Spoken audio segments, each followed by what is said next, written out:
Resilience is a process of positive adaptation through hardship and adversity.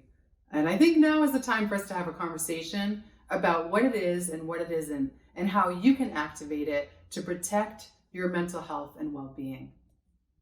First off, a lot of people think that you're either born resilient or you're not.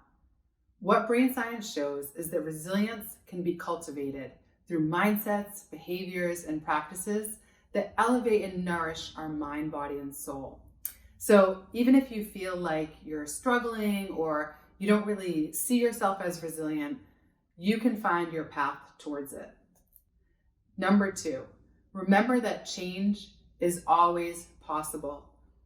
Brain science shows us about brain plasticity, which just means that we're wired for growth, adaptation, for creativity, innovation. So we as a species are capable of making progress.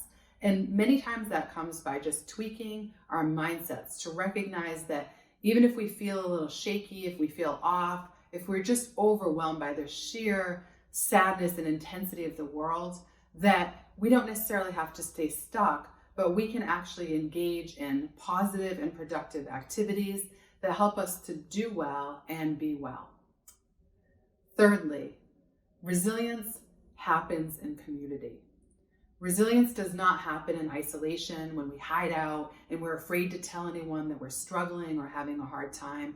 It happens through the power of relationships, which are known to be protective factors for our mental health and well-being.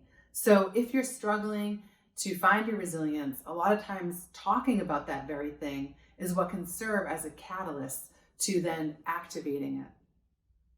This is Dr. Kris, and if you like this video, please give it a like and connect with me on social media to learn more about how you can cultivate resilience.